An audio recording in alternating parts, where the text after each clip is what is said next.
Bonjour à tous, bonjour à toutes. Merci de nous retrouver sur Kavi Média, c'est le unique média de développement en République de Guinée. Merci d'être des nôtres si vous nous suivez à la télé, c'est sur Kavi TV.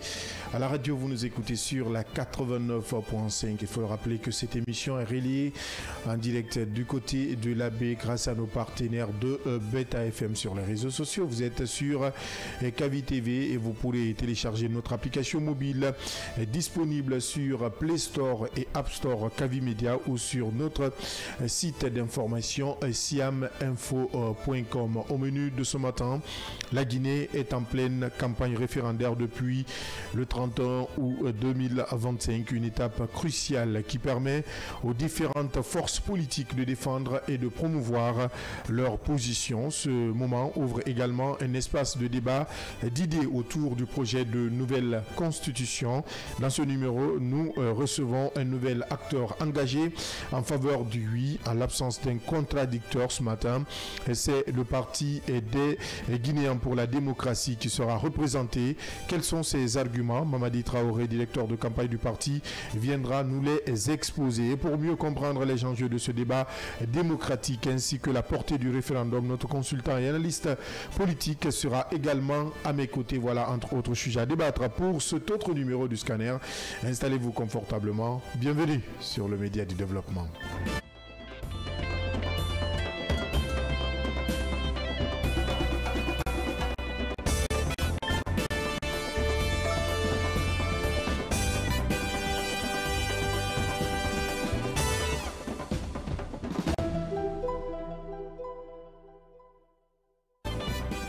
Merci de nous rejoindre. Si maintenant vous le faites, vous êtes sur Kavi Média et sur l'ensemble synchronisé de nos plateformes. Je vous l'annonçais, la campagne référendaire bat son plein en République de Guinée depuis le 31 août 2025. Une déterminante où chacun s'emploie à convaincre et à défendre sa vision autour du projet de nouvelle constitution. Dans ce numéro, nous donnons donc la parole au parti des Guinéens pour la démocratie. Le parti plaide en faveur du oui. Pourquoi ce choix? Mamadi Traoré, directeur de campagne du parti PGD, est sur ce plateau. Bonjour, monsieur Traoré. Bonjour, monsieur. Merci d'accepter notre invitation. C'est pour moi également le plaisir partagé. Comme le rôle d'un analyste politique est d'identifier les menaces et de proposer de réponses, je suis donc accompagné ce matin par notre analyste politique, Mahmoud Touré. Bonjour Mahmoud. Bonjour Abdallah et bonjour à tous les téléspectateurs. Heureux de te retrouver une fois encore. Plaisir.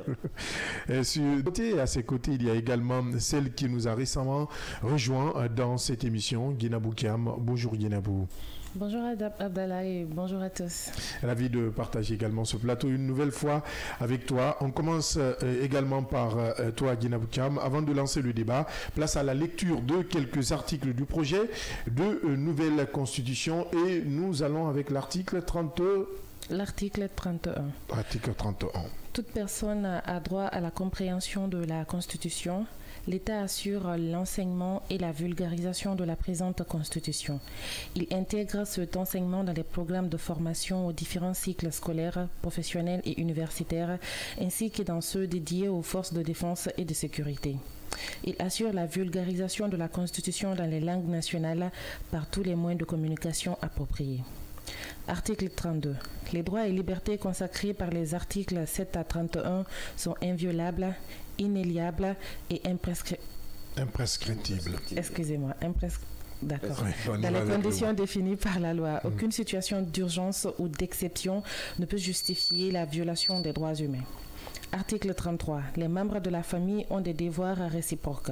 Les parents veillent à l'éducation, à la santé et au bien-être de leurs enfants. Les enfants doivent respecter honneur, obéissance, soins et assistance à leurs parents. Bien.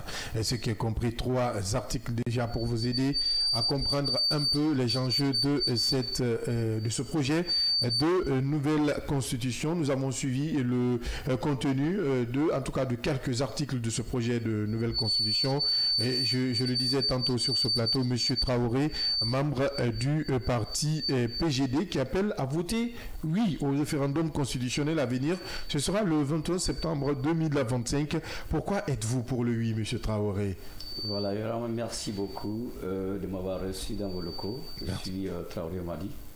jeune entrepreneur guinéen, et en même temps acteur politique, et suis aujourd'hui le responsable de la communication et de l'information du Parti des Guinéens pour la démocratie.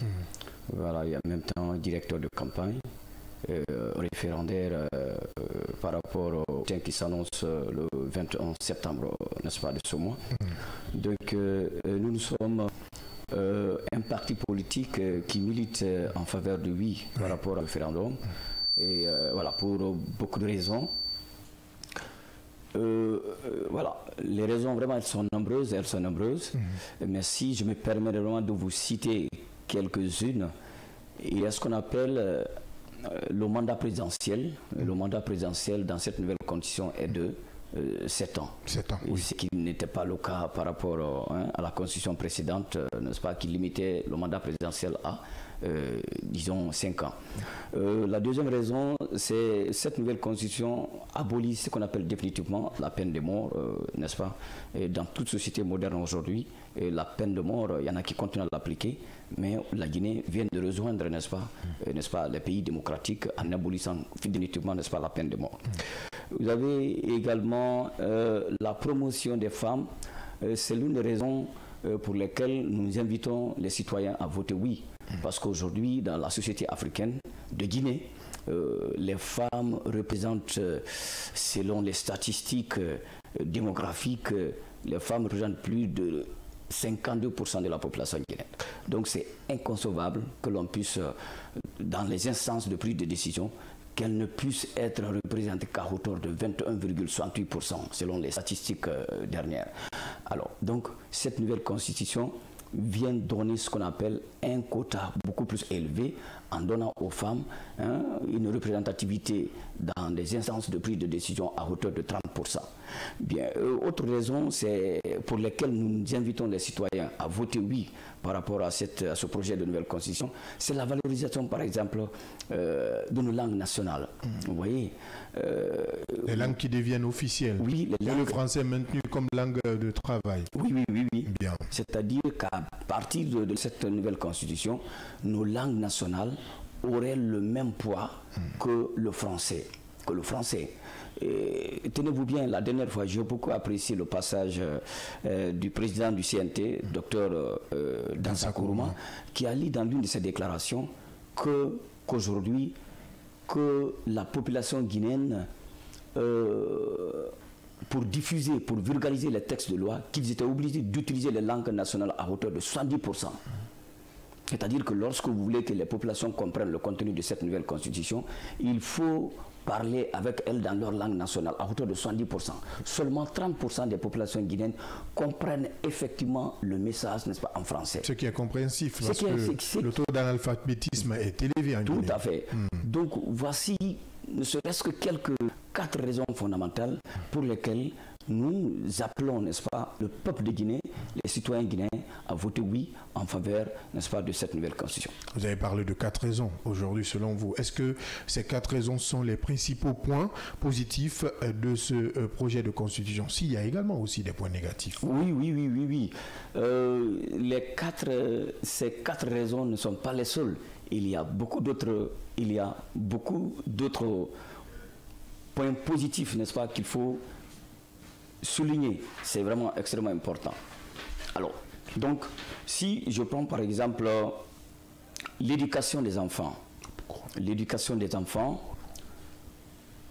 Cette nouvelle constitution rend obligatoire l'éducation à tous les parents. C'est-à-dire que tous les parents sont désormais tenus d'amener leurs enfants à l'école. Les enfants, surtout les enfants de moins de 16 ans, jusqu'à 16 ans, cette nouvelle constitution rend obligatoire l'éducation à tous les enfants, à tous les parents.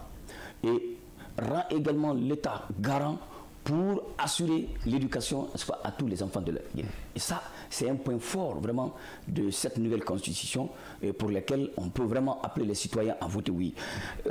Il y a également la protection, n'est-ce pas, des droits des enfants, la protection des droits des femmes. Dans cette nouvelle constitution, les mutilations génitales, c'est des pratiques qui empêchent le développement, l'épanouissement, n'est-ce pas, de nos sœurs, de nos mamans et de nos enfants. Et donc là, Et c'est une pratique qui est défendue, n'est-ce pas, dans cette nouvelle constitution. Vous avez également les travaux forcés. Les enfants sont désormais défendus par les travaux forcés. Donc l'État prend, n'est-ce pas, son rôle régalien pour dire à tout acteur qui fera, par exemple, qui fera ce qu'on appelle de l'esclavage ou des travaux forcés à l'endroit des enfants. Alors, autre point, par exemple, essentiel dans cette nouvelle constitution, c'est ce qu'on appelle la création d'une organisation politique. C'est-à-dire qu'aujourd'hui, dans l'hémicycle, vous avez l'Assemblée nationale, vous avez également le Sénat. Vous savez que l'Assemblée nationale a pour rôle d'élaborer, n'est-ce pas, les textes de loi, et même contrôler, n'est-ce pas, l'action gouvernementale.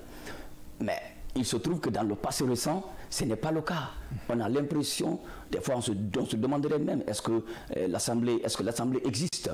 Parce que l'Assemblée, le législateur et l'exécutif, à peu près, semblent être des éléments d'un même ensemble. Et ça, c'est pas normal. Donc, ils doivent voter les lois, mais en même temps contrôler l'action gouvernementale.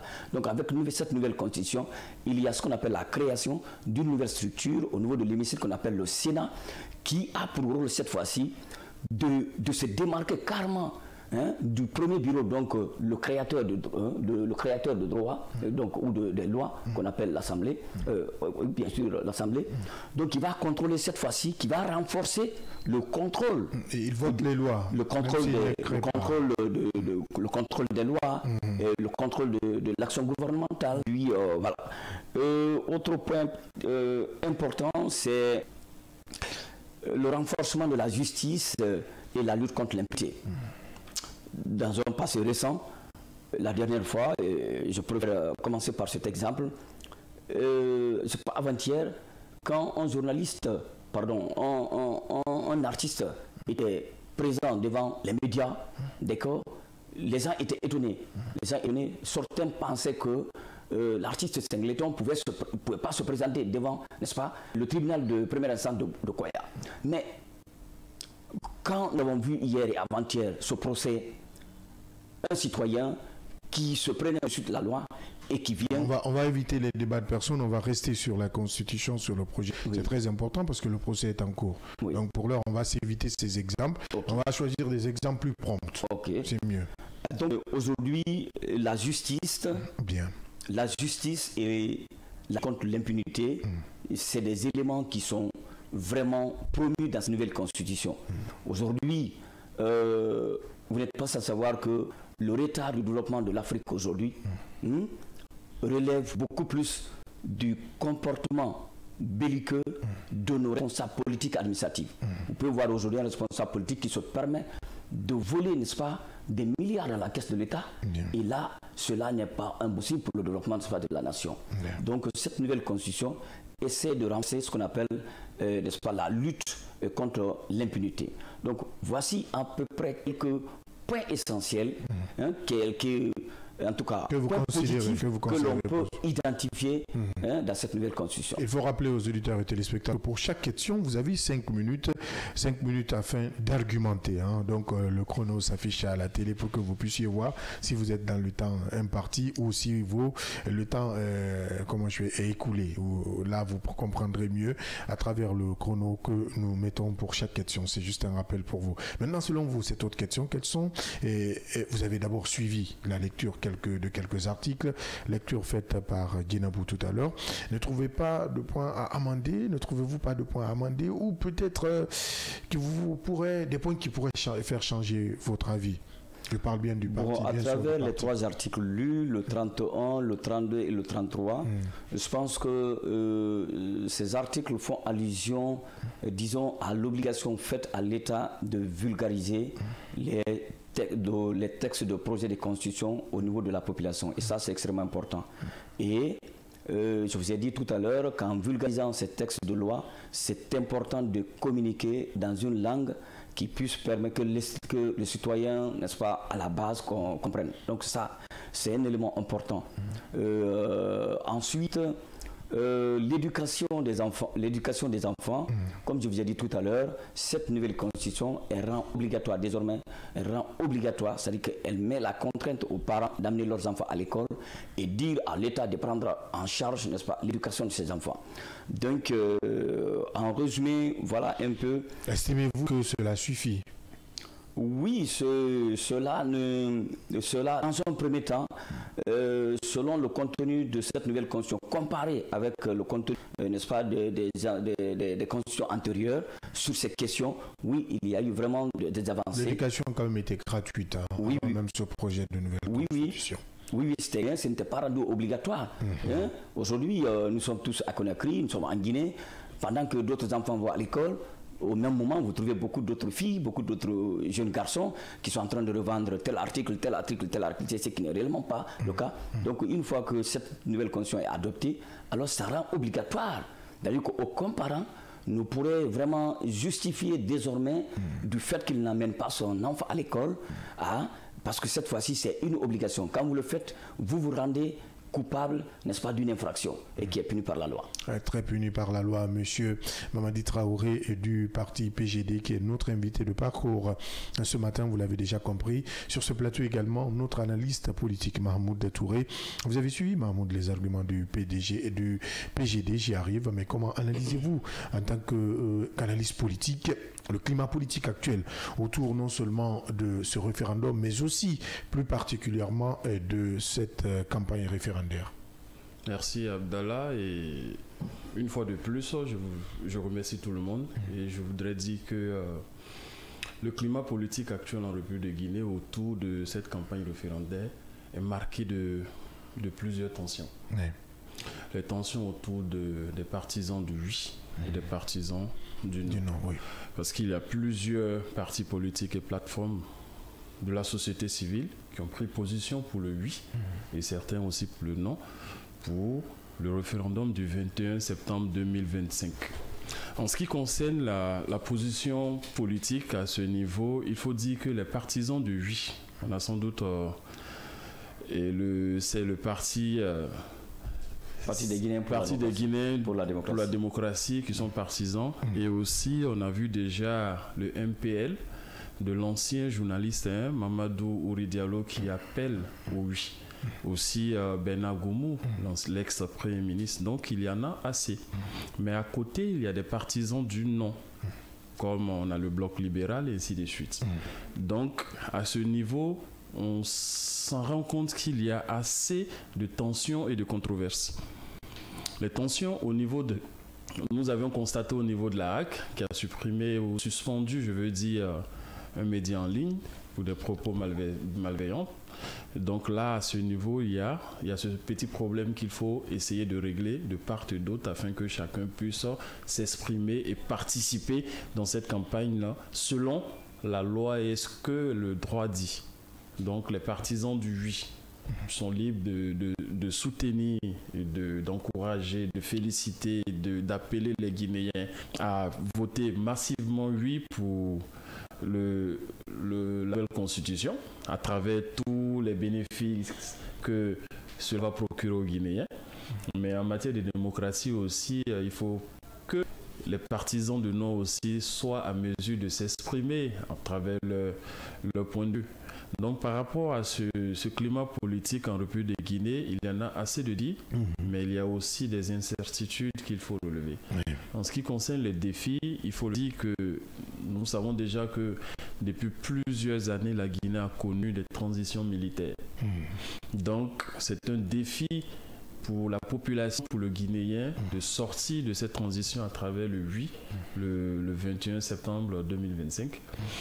Et aussi, pour des incertitudes, il faut mettre tout en œuvre pour pouvoir protéger les propos, les expressions et la vie de certains citoyens à travers les deux partisans. Il ne faudrait pas qu'il y ait une tension entre les deux partis.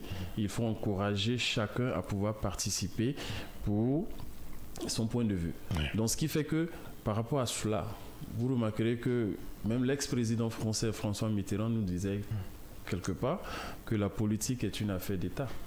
Forcément. Mais aussi, c'est une affaire de conscience. Donc, il faut faire appel à la conscience citoyenne pour pouvoir véritablement permettre à la Guinée de sortir calmement de cette période transitoire. Et aussi, pour terminer, je dirais que père à son âme, Jacques Chirac, nous disait carrément que le climat politique est souvent le reflet de la société qui le produit.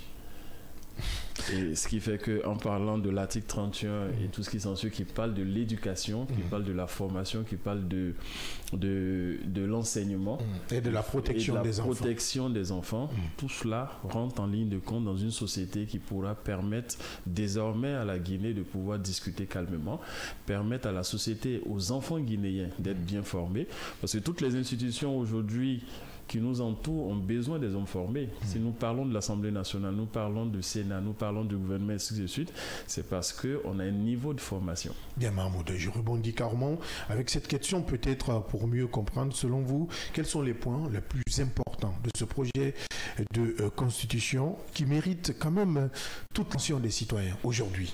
Très bien. Les points les plus importants de ce projet de cette nouvelle constitution, c'est la réorganisation des institutions. Monsieur Traoré a parlé tout à l'heure de l'Assemblée nationale et du Sénat. Donc on s'en rend compte qu'il y a un bicaméralisme parlementaire. Donc aujourd'hui, on s'en rend compte qu'en Guinée, il y aura 2 chambres. L'Assemblée nationale et le Sénat. Et aujourd'hui, toujours dans cette réorganisation des institutions, il y a l'indépendance de la justice. Donc, on a entendu la prise de pouvoir du CNRD que la justice serait la boussole de la transition. Donc, la nouvelle constitution vient donner cette indépendance-là à la justice. Parce que désormais, cela va renforcer l'indépendance de la justice avec la Cour suprême et un conseil supérieur de la magistrature révisé. Deuxième point, c'est le droit et les libertés. Nous avions parlé tout à l'heure de l'éducation gratuite et obligatoire. Donc, de 7 à 17 ans. Qui est garantie par l'État. Donc c'est déjà un point important. Il y a aussi la liberté d'expression et de manifestation qui est protégée et encadrée par l'État. Il y a aussi l'interdiction, il a dit tout à l'heure, de la peine de mort. Donc ça, ce sont les avancées. Troisième point, nous pouvons parler du pouvoir du président de la République. En parlant du pouvoir du président de la République, nous sommes passés de 5 à 7 ans. Peut-être que cette nouvelle constitution part dans la vision du développement en ce qui concerne le plan de développement. Parce qu'un plan de développement à court terme, c'est de 0 à 7 ans. À moyen terme, c'est jusqu'à 10 ans et à plus de 10 ans à long terme. Donc, c'est de permettre peut-être aux nouvelles autorités de pouvoir mener à bien et à terme les différents projets qui seront amossés. Bien. Deuxième élément, c'est la déclaration du patrimoine du président de la République à la Cour suprême. Donc ça, c'est un élément très important.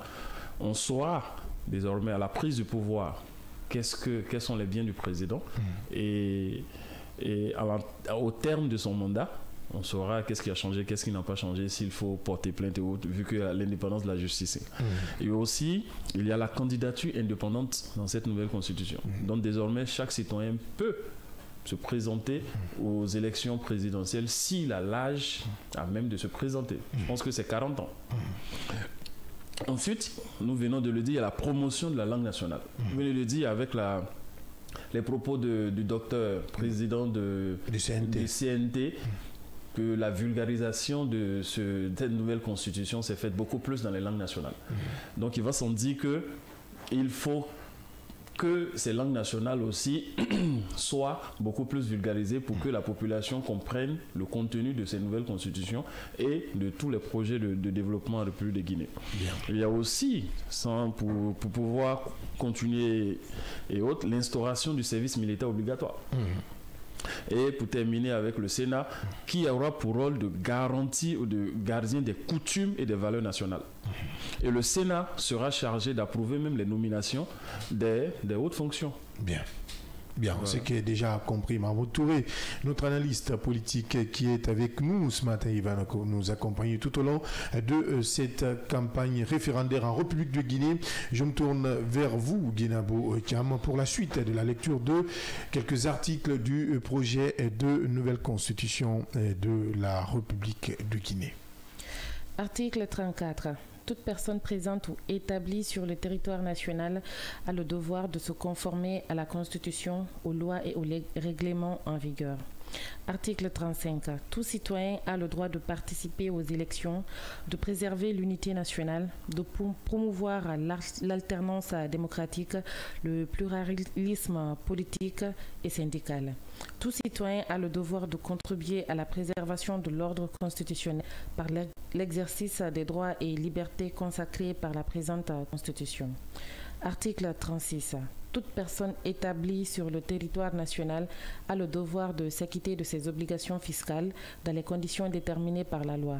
L'État prend les mesures nécessaires pour garantir le recouvrement des impôts et lutter contre l'évasion et la fraude fiscale. Donc, 3 articles pour mieux comprendre ce projet de nouvelle constitution. Monsieur Traoré, je me tourne une fois encore vers vous. Pensez-vous que cette constitution, après l'avoir lu, ce projet de constitution, j'y arrive, répond aux attentes réelles des Guinéens? Oui, lorsque cette constitution est adoptée, elle répond effectivement aux attentes du peuple de Guinée. Parce que c'est quoi les attentes du peuple de Guinée? C'est de voir une Guinée où la loi gouverne au lieu que des hommes gouvernent. D'accord? Les attentes de cette nouvelle constitution, c'est que nous voudrions qu'une fois qu'elle est adoptée, que le principe de séparation des pouvoirs puisse être de la réalité. Puisse vraiment être de la réalité. Voilà. Les attentes allez-y. Par rapport à cette nouvelle constitution, est-ce que le pouvoir du président, qui était un pouvoir absolu, se voit désormais rétrécir? Les attentes par rapport à cette nouvelle constitution, c'est que le mandat présidentiel qui était de 5 ans, qui ne permettait pas, ou qui ne permet pas, si vous voulez, à l'exécutif de mettre en œuvre ces différents programmes de développement, que cela puisse être réalisé. C'est-à-dire que d'ailleurs, il faut leur dire que lorsqu'on est à 5 ans, les promoteurs de non militent pour le 5 ans, par exemple. Mais il faut retenir que le mandat présidentiel de 5 ans est source de beaucoup de problèmes aujourd'hui, beaucoup d'instabilité. Donc, avec un mandat de 7 ans, alors les programmes de société peuvent facilement être réalisés. Donc, c'est l'une des attentes, n'est-ce pas, par rapport à cette nouvelle constitution. Bien. Les langues également, il ne s'agit pas seulement de faire de très belles déclarations dans la constitution. Et lorsque nos langues sont valorisées, je pense que ça peut vraiment permettre aux citoyens lambda de maîtriser beaucoup plus, disons, les textes de loi et ainsi de suite. Donc, les attentes par rapport à cette nouvelle constitution, vous avez également la gestion des ressources du sol et du sous-sol, c'est-à-dire les ressources minières, etc. Aujourd'hui, vous n'êtes pas sans savoir qu'on vient de retirer plus de 200 permis d'exploitation minière pour cause de mauvaise gestion. Donc aujourd'hui, les attentes par rapport à l'adoption de cette nouvelle constitution, que nous puissions véritablement procéder à une gestion rationnelle de nos ressources. C'est-à-dire que nos ressources puissent être véritablement exploitées au bénéfice, au profit, n'est-ce pas, du développement local. Donc, en résumé, voilà un peu quelques attentes dont le peuple pourrait tirer une fois que cette nouvelle constitution est adoptée. Donc, pour vous, si ce projet de constitution est adopté, il va répondre aux attentes que vous venez d'énumérer. Oui, bien sûr, parce que tout ce que je viens de citer, c'est des dispositions qui sont prévues dans cette nouvelle constitution. Voilà. Bien. Donc, la gestion des ressources doit être rationnelle. Aujourd'hui, ce n'est pas le cas. Voilà, donc, et pour beaucoup d'autres exemples. Bien, ce qui est compris, cette autre question, nous restons avec vous, M. Traoré, du parti PGD, qui milite pour le oui. Quel impact peut-il avoir ce projet de constitution sur la démocratie et la stabilité politique du pays après avoir 180 199 articles. Oui, les 199 articles, je pense que dans ces dispositions, il y a beaucoup de droits consacrés. Il y a vraiment beaucoup de droits consacrés pour la promotion, n'est-ce pas, de la couche féminine, pour l'éducation, la formation, n'est-ce pas, des enfants, et pour la promotion, n'est-ce pas, du principe de séparation, n'est-ce pas, des pouvoirs, et puis la gestion rationnelle, n'est-ce pas, des ressources, et donc la création, n'est-ce pas, d'une deuxième chambre au niveau de l'Assemblée nationale, donc qui est le Sénat, qui va désormais contrôler, n'est-ce pas, l'action gouvernementale et puis voilà la conformité, n'est-ce pas, des textes de loi par rapport à la Constitution. Donc là, ce sont vraiment tas d'exemples, c'est un tas d'avantages que l'on tire à partir, n'est-ce pas, de cette nouvelle Constitution. Ce qui, à mon avis, doit être porté à la connaissance du citoyen lambda pour que le jour du 21 septembre, puisse prendre sa carte d'électeur pour aller voter oui, n'est-ce pas, pour l'adoption de cette nouvelle Constitution. Parlant de démocratie, dans ce projet de nouvelle Constitution, il y a quand même une limite d'âge qui n'existait pas dans les constitutions précédentes. Aujourd'hui, est-ce que vous estimez que cela n'aura pas un impact et sur la démocratie et sur la stabilité politique du pays si ce projet est adopté? Non, au contraire. Au contraire. Lorsque cette nouvelle constitution est adoptée, vous le savez que chaque individu, chaque personne a une capacité. Il y a un temps dans lequel vraiment vous bénéficiez de toutes vos facultés mentales. Et quand quelqu'un est appelé à gérer une nation, vous comprenez, vous devrez avoir un certain nombre de pouvoirs, vous devrez avoir un certain nombre de capacités à mieux gérer n'est-ce pas, l'action gouvernementale et dans l'intérêt supérieur et exclusif, n'est-ce pas, du peuple. Donc, lorsqu'on n'est pas inscrit dans ce cadre, dans un temps, et que l'on permet à n'importe qui, à tout âge, d'aspirer, assumer les fonctions présidentielles, je pense que ça pourrait être une erreur. Donc cela n'est pas mauvais. Vous trouvez normal qu'on plafonne l'âge de candidature au niveau de la présidentielle? Oui. C'est comme je vous l'ai dit, ça permet vraiment de cadrer certains débordements, et ce qui ne peut être que bénéfique que pour le peuple et que pour le développement. Bien, nous avons quand même eu assez de constitutions en République de Guinée. On a, en tout cas selon, si ma mémoire est bonne, plus de 3 constitutions que le pays a eues. Aujourd'hui, celle-ci passe. Nous serons à 4 ou 5 constitutions en de Guinée.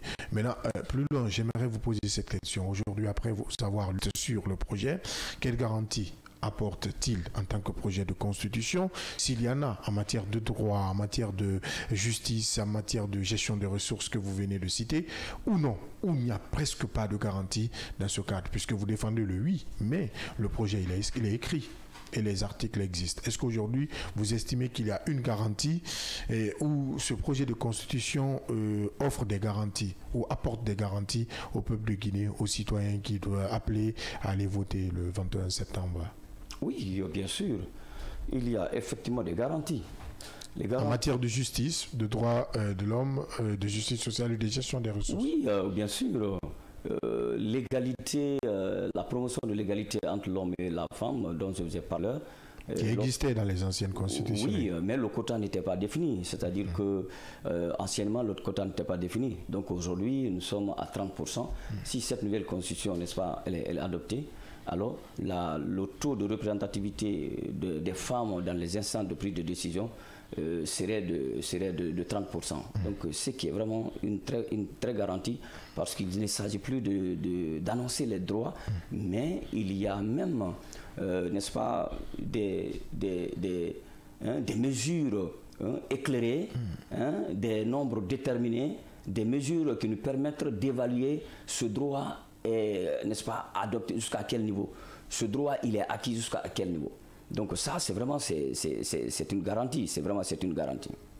Donc pour vous, toutes les garanties sont là pour que le citoyen que vous appelez à voter oui puisse aller le 21 septembre et voter oui pour ce projet de constitution.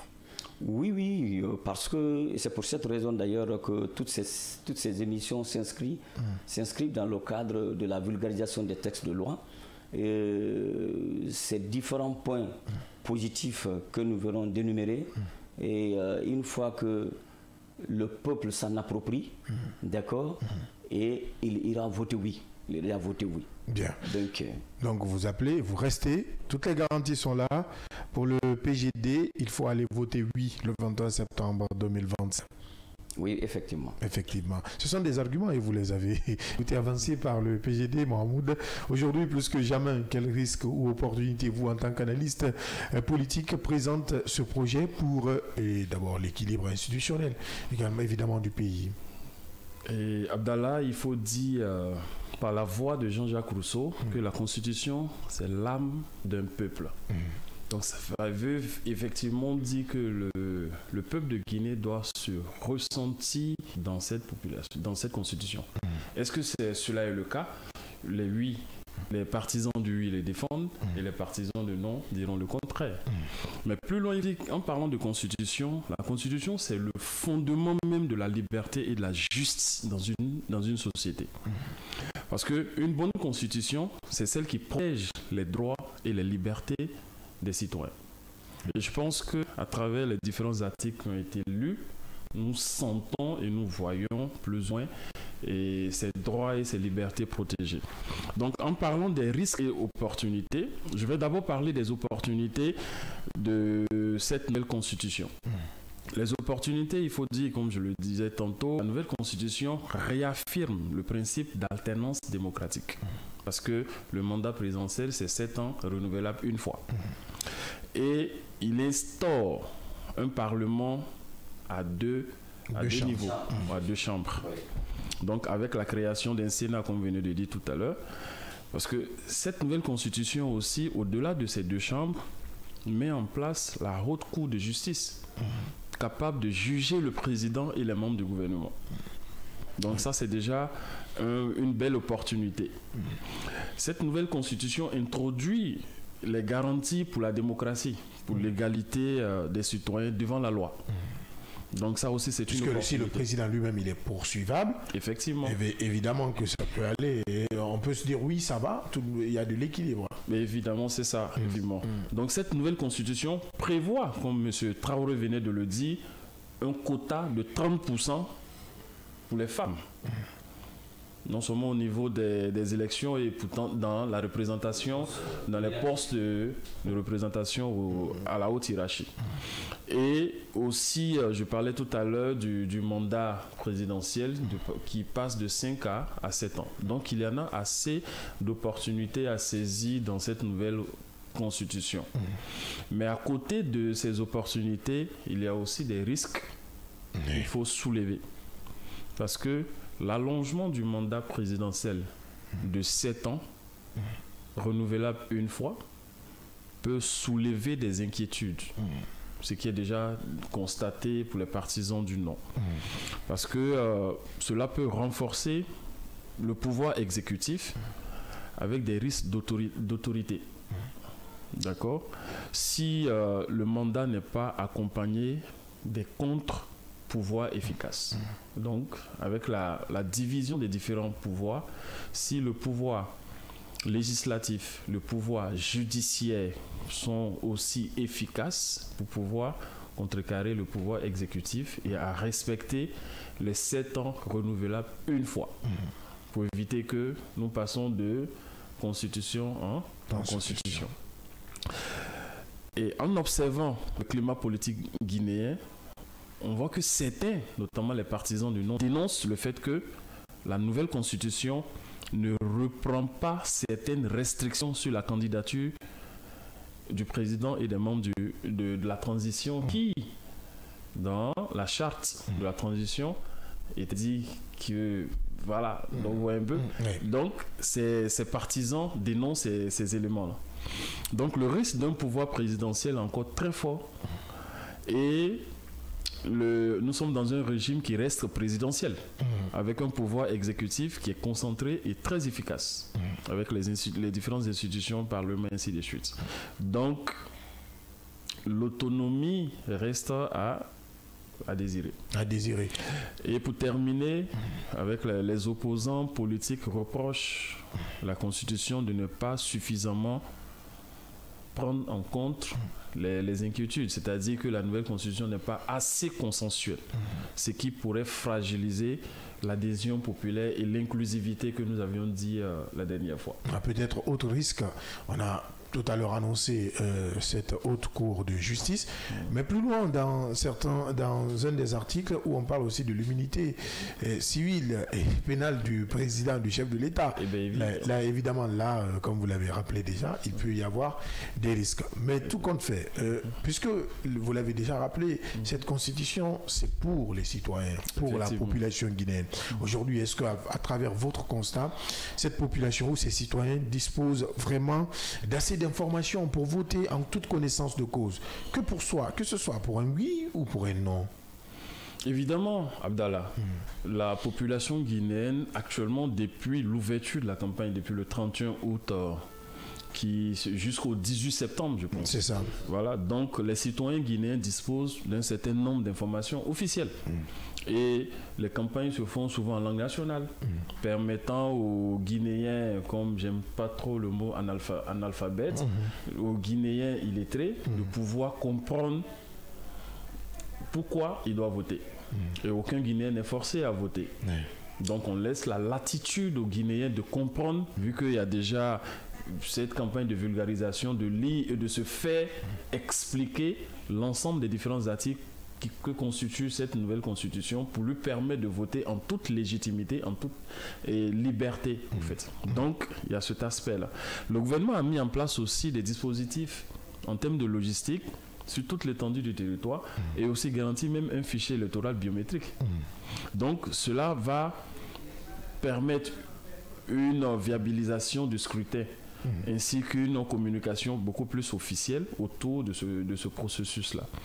Mais cependant, il faut dire que certains considèrent que ces informations ne sont pas assez suffisantes et il y a beaucoup d'inégalités autour de ce processus-là. Parce qu'il faut s'en dire, avec la suspension de certains partis politiques et la suspension de certains médias, cela risque de restreindre certaines populations de la République de Guinée qui sont contre le oui à donner dos à certaines informations. Donc, certains dénoncent carrément une absence dans le débat contradictoire et une répression et ainsi de suite. Mais bon, qu'à cela ne tienne, il faut le dire qu'actuellement en République de Guinée, aujourd'hui on voit partout sur les médias et dans la rue, il y a assez de campagnes de publicité, d'information. Donc la population guinéenne, aussi bien intellectuelle que illettrée, dispose d'informations. Et d'ailleurs, je pense que le projet de nouvelle constitution est distribué comme des petits pains partout en Guinée. Partout en République de Guinée. Et comme information, il faut rappeler que hier, la DGE a annoncé quand même la levée de suspension de certains partis politiques. L'UFR notamment, le PDG RDA et le PUP sont aujourd'hui des partis dont la suspension ont été levées par le ministère de l'Administration du Territoire et de la décentralisation. Et là également, je pose la question, comment analysez-vous aujourd'hui avec cette campagne référendaire l'implication des partis politiques et de la société civile? Vous, en tant qu'analyste politique, comment voyez-vous cette implication? Ben écoutez, la campagne référendaire, comme vous le dites, M. Camara, se déroule dans un climat politique très tendu, qui est marqué par une forte implication aussi bien des partis politiques, mais aussi de la société civile. En parlant de l'implication des partis politiques, il faut dire que beaucoup de partis politiques soutiennent. Sur les 124 que nous avons reçus, peut-être avec les 7 qui viendront s'ajouter. Effectivement. Donc beaucoup de partis politiques soutiennent cette nouvelle constitution.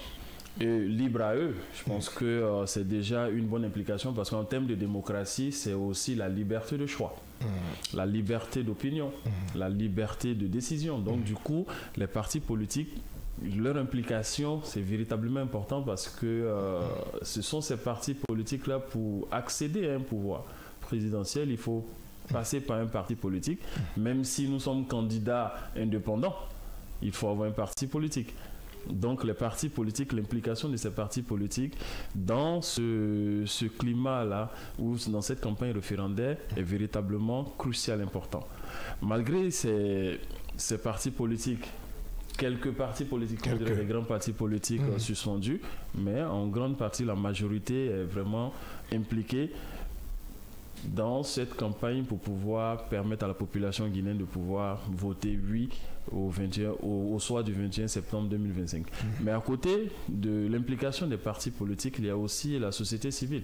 La société civile qui a un regard sur les engagements et l'évolution, le fonctionnement du gouvernement. La société civile qui peut proposer, qui peut suivre, évaluer l'action gouvernementale. La société civile aussi qui, auprès de la population, est aussi impliquée, parce que la société civile éduque, la société civile informe, la société civile mobilise, la société civile encourage la population guinéenne, et surtout la société civile s'engage pour un climat de paix et de sérénité en République de Guinée, pour aussi bien protéger les citoyens dans leur point de vue, mais aussi avant le scrutin, pendant le scrutin et après le scrutin du 21 septembre. Ça, c'est le rôle de la société civile, parce qu'ils peuvent insister sur la nécessité d'une campagne pacifique.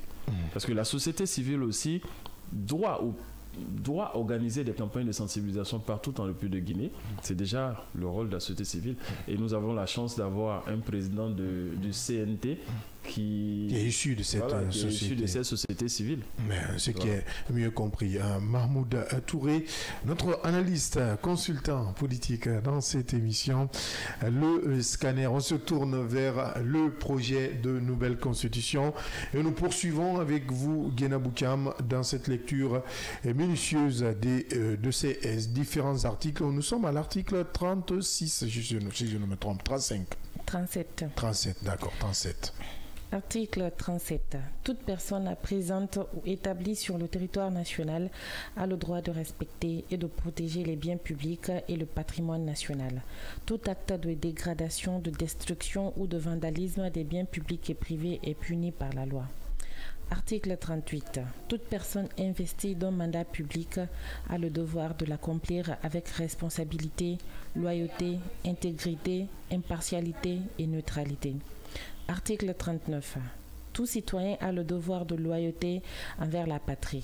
Il a le devoir de défendre l'intégrité du territoire national et de s'opposer à toute forme anticonstitutionnelle d'accession, de maintien ou de transmission du pouvoir.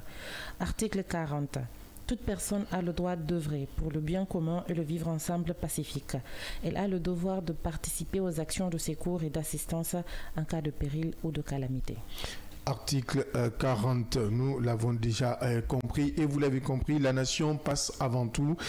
Protégeons nos édifices. Je pense que en tout cas, c'est un peu le résumé de ces différents articles que nous avons ensemble écoutés. Monsieur Traoré, vous invitez les citoyens à voter oui, mais comment jugez-vous le processus d'élaboration de ce projet de nouvelle constitution, puisqu'il faut le rappeler que le CNT avait un premier délai qui n'a pas été respecté. Heureusement, l'avant-projet a été fourni, la vulgarisation faite, le projet présenté au président de la transition, le président de la transition qui recrute un cabinet ou un comité, qui crée un comité de rélecture de ce projet de constitution. Finalement, après le travail les travaux de ce comité ou de cette commission, on a ramené carrément ce projet encore au CNT, puis officiellement présenté au chef de l'État il y a quelques mois. On se rappelle encore. Que pensez-vous ou comment jugez-vous ce processus d'élaboration? Et plus loin, comment vous, au PGD, vous analysez cette campagne référendaire? Voilà. J'avoue que le processus d'élaboration de ce projet de constitution au niveau, n'est-ce pas, du CNT, au niveau du Parti des Guinéens pour la démocratie, j'avoue que nous apprécions hautement la procédure, la méthode utilisée dans ce processus d'élaboration. Vous le savez, lorsque vous prenez les constitutions antérieures, certaines de nos constitutions ont été élaborées vraiment dans des conditions où il n'y avait pas une inclusion en tant que telle. Mais dans ce nouveau projet de constitution, je pourrais dire que toutes les couches sociales, socio-professionnelles ont été conviées, n'est-ce pas, à prendre part à l'élaboration. Presque tous les corps de métier y étaient, d'accord. Il y avait des médecins, il y avait, n'est-ce pas, des agriculteurs, il y avait des politiques, il y avait la société civile, il y avait des commerçants, il y avait des artistes, bref, toutes les... Un mélange. Oui, il y avait un mélange parfait, une synergie d'action qui a permis, n'est-ce pas, de faire ce projet. Ça veut dire que ce projet n'est pas l'émanation d'une couche sociale donnée, mais plutôt c'est l'émanation de l'ensemble, n'est-ce pas, des acteurs sociaux, n'est-ce pas, du pays. Ça, c'est le premier constat. Et le deuxième constat, c'est que il y a eu vraiment une consultation, c'est-à-dire au niveau de Conakry, on ne s'est pas limité seulement au niveau de CNT, mais l'équipe de CNT est partie à l'intérieur du pays pour vraiment élargir des consultations à la base. Donc nous avons vu des sorties du CNT ici, dans toutes les régions de la Guinée, pour aller demander aux citoyens qu'est-ce qu'ils pensent par rapport, qu'est-ce qu'ils veulent proposer comme leur part des contributions dans ce projet de constitution. Donc ils sont partis à la base pour n'est-ce pas, recueillir les points de vue des citoyens. Donc ça, c'est une étape que nous avons beaucoup appréciée, en plus des travaux qui ont été réalisés au niveau de Conakry. Et lorsque le projet a été conçu, on a diffusé, on a vulgarisé, c'est-à-dire on a dit aux citoyens, revoyez, est-ce que vos points de vue sont pris en compte par rapport à ce projet de constitution. Et là, j'ai beaucoup apprécié cela parce que on nous a consultés, on a fait des propositions et on nous renvoie le projet pour voir, voici le projet, lisez, est-ce que votre point de vue est pris en compte. Donc, je pense que à travers ces différentes étapes, nous apprécions. C'est vrai, il n'y a pas une œuvre parfaite, mais le processus d'élaboration de ce projet de constitution comparé au processus antérieur, nous pourrons vraiment dire qu'il y a eu... Le choix est fait. Le choix est vraiment bon. Et donc, je pense que vous comprendrez à travers le soir du 21 septembre prochain, vous comprendrez, en tout cas, les différentes tendances vont commencer à se dégager et vous comprendrez si le peuple vote oui ou le peuple vote non, ils voteront oui en toute connaissance de cause, ou s'ils votent non, ils voteront en toute connaissance de cause. Vous en êtes convaincu? Oui, et si c'est oui, par exemple, qui remporte, une chose que nous souhaitons, c'est parce que le peuple aura compris ce pourquoi il a voté. Donc voilà un peu le point de vue du PGD et nous apprécions le processus. Par rapport à la campagne, puisque vous avez encore 50 secondes, par rapport à la campagne référendaire, comment observez-vous l'engouement aujourd'hui? Oui, la campagne... Quelles sont vos observations? Oui, là, ça passe très bien, les principes sont déjà connus. On nous a invités au niveau de la HAC, d'accord, avant le démarrage. Donc, je pense que le processus même de la chronologie de passage au niveau des temps d'antenne dans le journal de campagne, donc tout ça a été vraiment démocratique. C'est-à-dire, nous sommes par exemple, nous sommes à la 11e position. Et puis voilà, donc nous sommes venus, on a voté, on a pris, n'est-ce pas, notre ticket et donc on a pu avoir, n'est-ce pas, la 11e position. Donc ça veut dire qu'au niveau de la HAC, aujourd'hui, les principes ont été communiqués aux différents acteurs avant le démarrage même de la campagne. Bien. Et dans le processus de campagne également, nous pensons que tout se passe très bien parce que les débats sont en train d'être le temps imparti. Et vous l'avez déjà compris, hein, nous sommes avec notre invité de ce matin, Monsieur Mamadi Traoré. Il est membre du PGD, Parti des Guinéens pour la démocratie, et parti aujourd'hui qui prône ou qui appelle à un vote massif pour le oui, et lors du campagne référendaire, de la campagne référendaire et surtout du processus de nouvelle constitution ici en République de Guinée, lors du référendum constitutionnel. J'y arrive en République de Guinée, ce sera le 21 septembre prochain. Nous allons marquer une petite pause, le temps d'aller avec nos obligations commerciales, et derrière, nous nous retrouvons pour la suite de ce débat. Ne zappez surtout pas.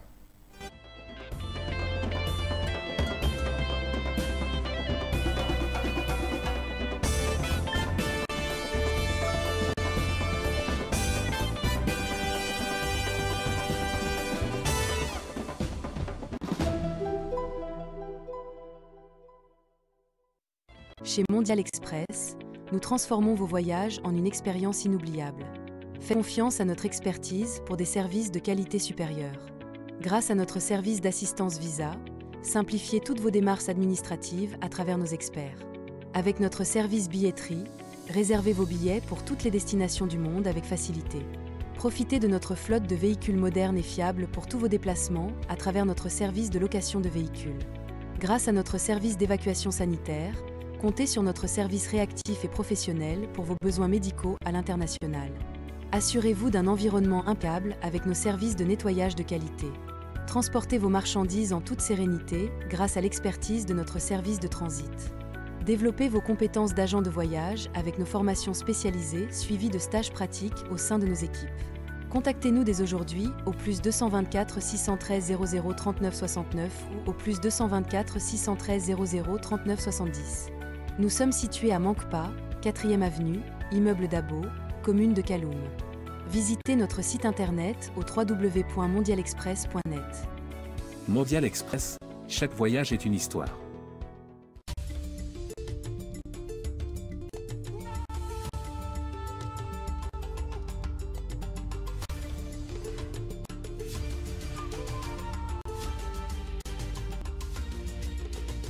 Cavi TV, la télé du développement.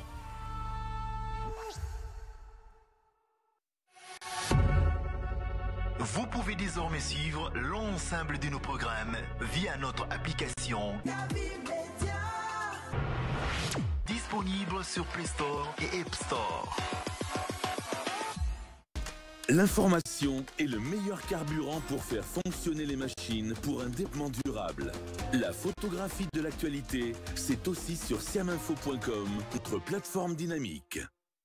Chers téléspectateurs, bonsoir à tous et bienvenue dans votre émission. Monsieur Bangora, bonsoir. Monsieur Tono, bonsoir et bienvenue. Bonsoir. Sur le plan national comme sur le plan international, quel sentiment t'anime? Tu ne m'as même pas laissé essayer une fois au moins.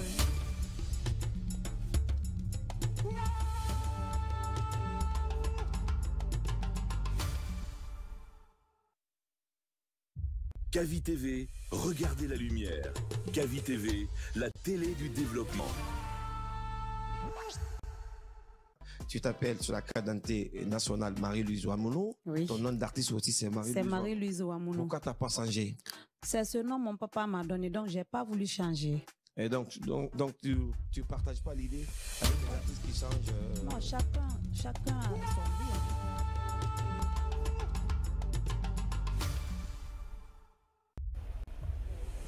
Cavi TV, regardez la lumière. Cavi TV, la télé du développement.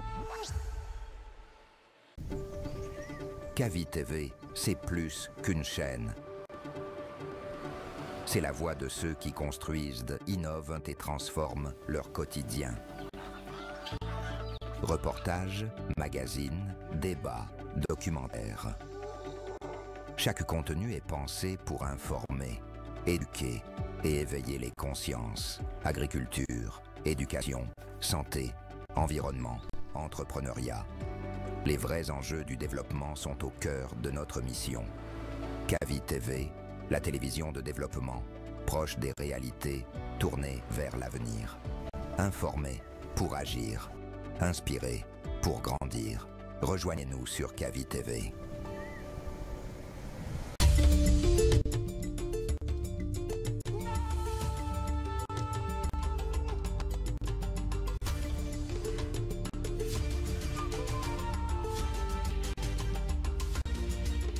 Kavi TV, la télé du développement.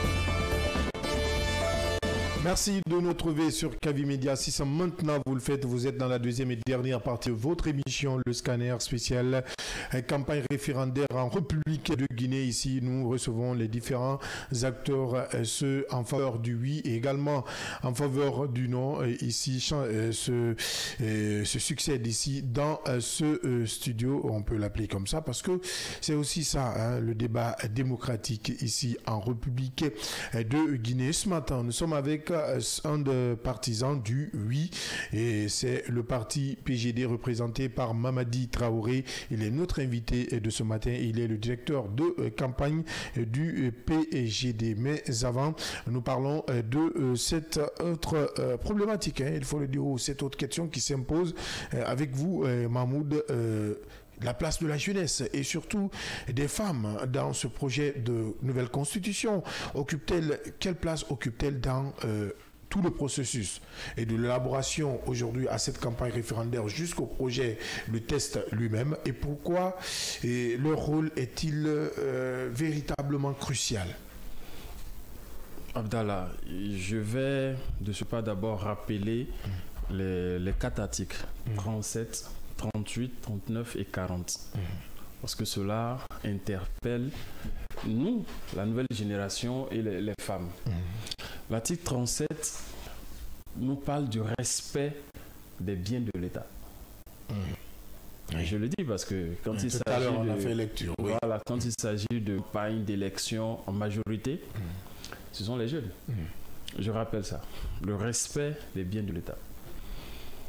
Toujours pour les jeunes, hommes et femmes, l'article 38 nous parle de la gestion loyale du pouvoir. Aujourd'hui, en matière de nomination et tout ce qui s'ensuit, ce sont les jeunes, hommes et femmes. Donc je rappelle, l'article 39 nous parle du patriotisme. L'amour de la patrie. Ça, c'est important. Explicite, oui. D'accord. Et enfin, l'article 40 d'aujourd'hui nous parle de la vie d'ensemble. C'est une suite logique. Le respect des biens de l'État. Être loyal. La loyauté. À la gestion de l'État. Ensuite, et la vie d'ensemble, sans oublier le patriotisme. Les jeunes aujourd'hui ont un rôle crucial. Abdallah, je pense que vous êtes convaincu avec moi que la population guinéenne de 15 à 35 ans représente les 70% de la population. Donc là, c'est une population vraiment importante. D'où le rôle crucial. D'où le rôle crucial de la jeunesse.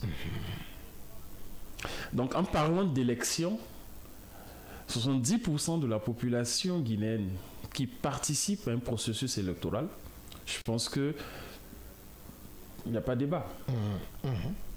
Donc, la jeunesse, là, ce rôle de la jeunesse est vraiment important. Parce que les jeunes sont considérés comme, je l'ai tantôt dit, des acteurs clés du changement. Donc, il faut un changement de mentalité. Il faut que les jeunes participent au processus politique. Les jeunes comprennent l'enjeu politique. Les jeunes comprennent tout ce qui est enclenché pour le changement en République de Guinée. Les jeunes aussi sont importants, sont des acteurs très importants dans le développement du pays. Parce que lorsqu'on parle du développement, il faut dire que l'éducation est au cœur du processus du développement. Donc, les jeunes doivent s'impliquer.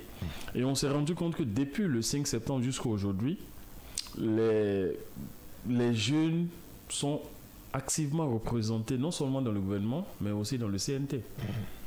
Donc c'est un rôle important, la participation des jeunes dans la vie politique de la nation.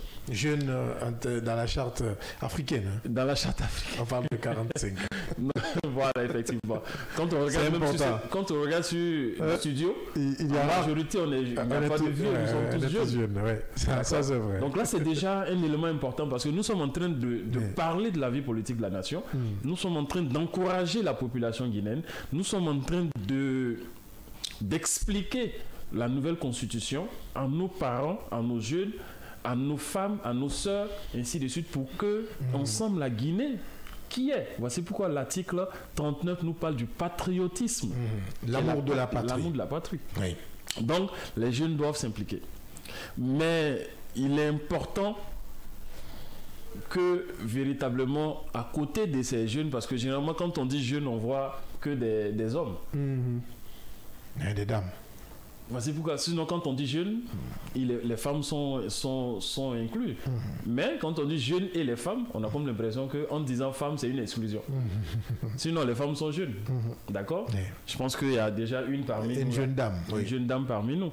Donc les femmes aussi, quand on prend seulement la femme, hormis la jeunesse dont nous faisons allusion tout à l'heure, en prenant les femmes représentent combien de pourcents de la population guinéenne? Il a rappelé plus de 50%. Voilà, donc 52-53% de la population guinéenne. Abdallah, lorsque nous partons dans les marchés, elles sont les premières à se lever, les dernières à se coucher. Évidemment. Même en temps de grève, en temps de guerre, en temps de crise, nos femmes sont dans la rue. Très actives. Nous sommes dans cette période hivernale. Elles sont dans les marchés. Ces femmes-là ont besoin de paix. Ces femmes-là ont besoin de stabilité politique. Ces femmes-là ont besoin de comprendre qu'est-ce qui les attend après le 21 septembre. Ces femmes-là ont besoin véritablement de profiter de la richesse de la Guinée. Ces femmes ont besoin de voir leurs enfants. Elles ont besoin de voir leurs enfants grandir.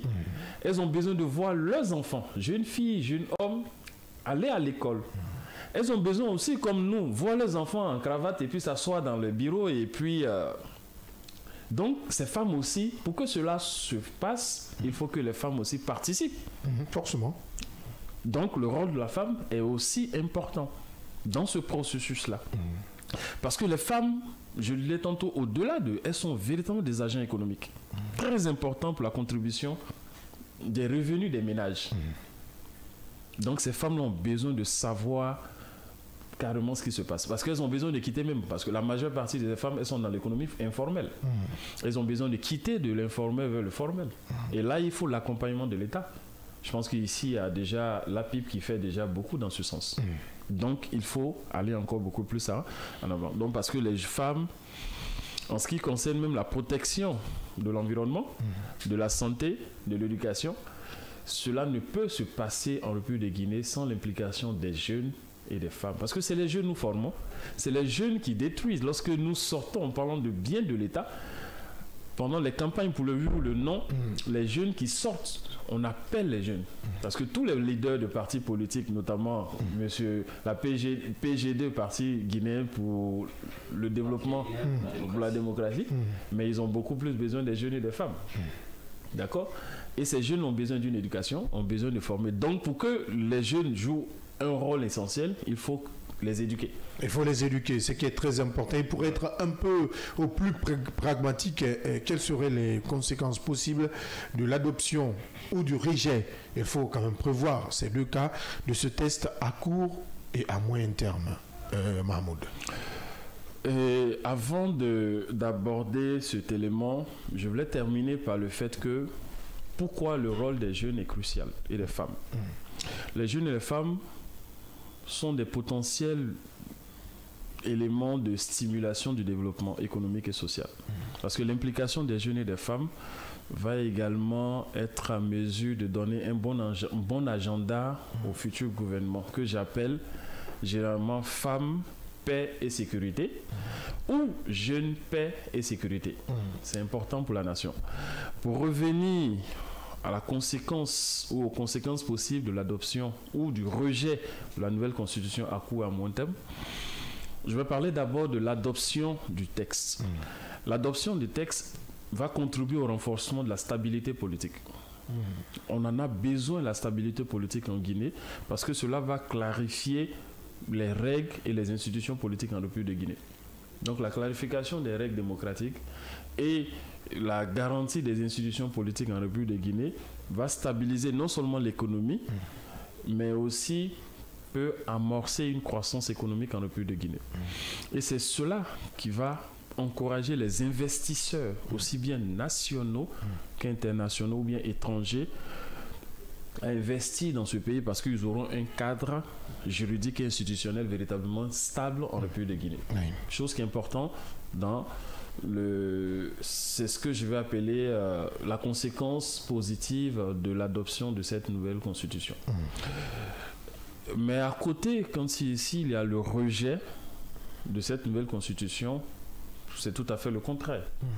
On sera toujours dans l'instabilité politique accrue en République de Guinée. Toujours en transition. Donc en transition, avec une incertitude en termes de débat politique. Oui, d'accord, évidemment. Donc là, c'est véritablement ce rejet, ce que le rejet va provoquer.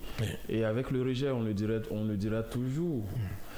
Les investisseurs étrangers, les investisseurs nationaux, chacun de nous auront du mal à investir dans un projet de développement en République de Guinée parce qu'on serait toujours dans le doute. Donc pour éviter ce doute-là, je pense que oui ou non, il faudrait que la Guinée revienne à la normale. En tout cas, vers un retour à l'ordre constitutionnel en Guinée. Avant de terminer cette émission, M. Traoré, vous disposez encore de 5 minutes. 5 minutes pour véritablement convaincre ou pour convaincre. Quel message souhaitez-vous adresser aux citoyens aujourd'hui qui vous regardent, qui vous suivent avant le vote référendaire du 21 septembre 2025? Le micro, s'il vous plaît.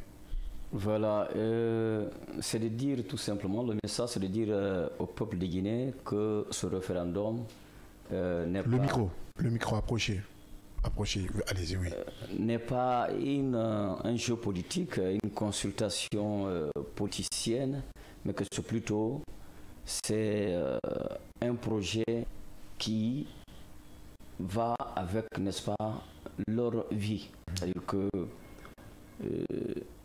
il faut appeler les citoyens à mûrir leur point de vue, n'est-ce pas, avant le 21 septembre 2025.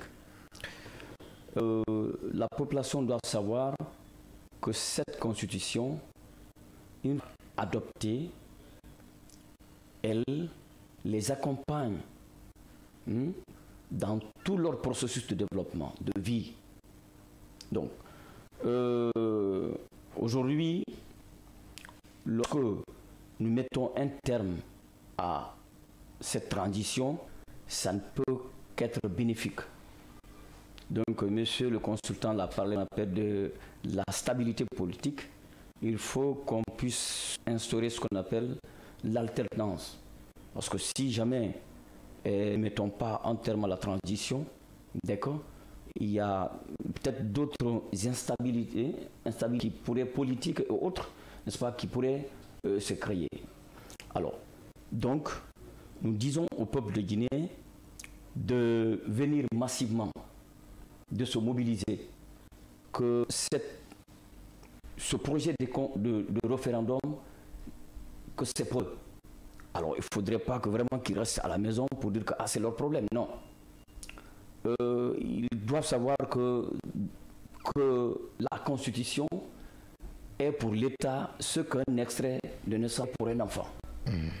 Donc, c'est à partir de la Constitution que tout projet de développement est paramétré. Vous comprenez? Alors, donc, nous demandons à la population de mûrir, n'est-ce pas, leur réflexion avant le jour J. Et nous les interpellons à voter oui. Parce que il y a beaucoup de garanties données, il y a beaucoup de droits qui sont, n'est-ce pas, acquis dans cette nouvelle constitution, ce qui n'était pas le cas dans les constitutions antérieures. Donc, ils doivent se mobiliser pour venir voter oui, pour que nous puissions passer à un régime normal, parce que vous n'êtes pas sans savoir que nous sommes actuellement en régime d'exception. Donc, c'est un régime transitoire, et par rapport à quoi il faut mettre un terme maintenant là. Bien. Ce qui est compris, M. Mamadi Traoré est directeur de campagne du PJD. Une dernière question pour vous également, Mahmoud. Regard d'analyste politique, ce scrutin peut-il renforcer la démocratie en Guinée? Et en parlant de démocratie, on va rappeler la citation d'Abraham Lincoln. La démocratie, c'est le pouvoir du peuple. Par le peuple, pour le peuple. Et pour le peuple. Donc c'est un pouvoir qui appartient au peuple. C'est un pouvoir, pour l'avoir, il faut passer par le peuple.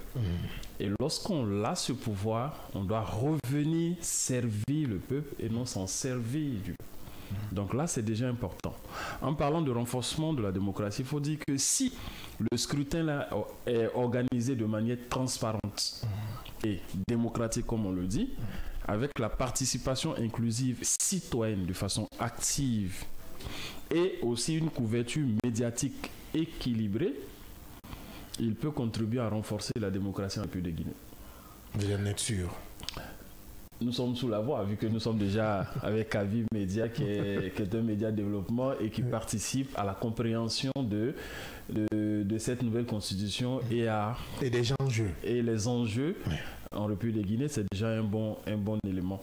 Ensuite, le référendum là peut également permettre aux citoyens de se prononcer directement sur des questions importantes, ce qui peut renforcer aussi le sentiment d'appartenance et de participation à la vie publique et politique en République de Guinée. Donc, je pense bien que le scrutin peut être un élément de renforcement de la démocratie en République de Guinée.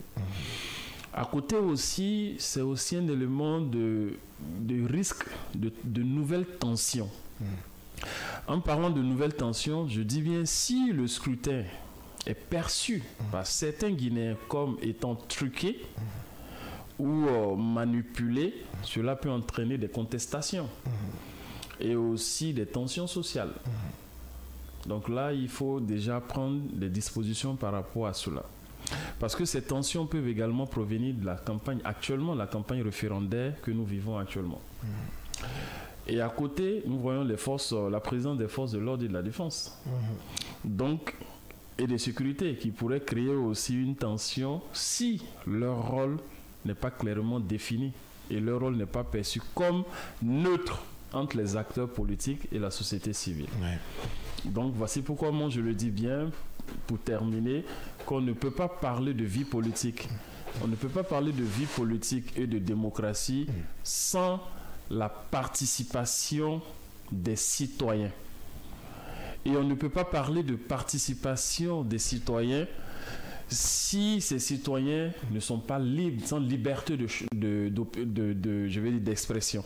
Et on ne peut pas parler de liberté d'expression sans l'équilibre de la vie médiatique. Mais c'est important. C'est très important. Mahmoud Touré, notre consultant et analyste politique qui va nous accompagner tout au long de cette campagne référendaire dans cette émission Le Scanner. Merci Mahmoud. Je vous en prie. Merci pour ces éclaircissements. Merci. Merci à notre invité, Mamadi Traoré, qui est le directeur de campagne du parti PJD, Parti des Guinéens pour la démocratie. Merci, monsieur. Merci d'être intervenu dans cette émission, Le Scanner. Merci également à Guénabou Kiam qui a fait lecture de ces différents articles. Merci Guénabou. Merci Abdallah et merci à tous. Merci aux équipes techniques, merci à la régie, à vous auditeurs et téléspectateurs. On se reprend donc demain, même heure, même fréquence, avec la même énergie pour d'autres sujets d'actualité sur le seul et l'unique média de développement en République de Guinée. Au revoir.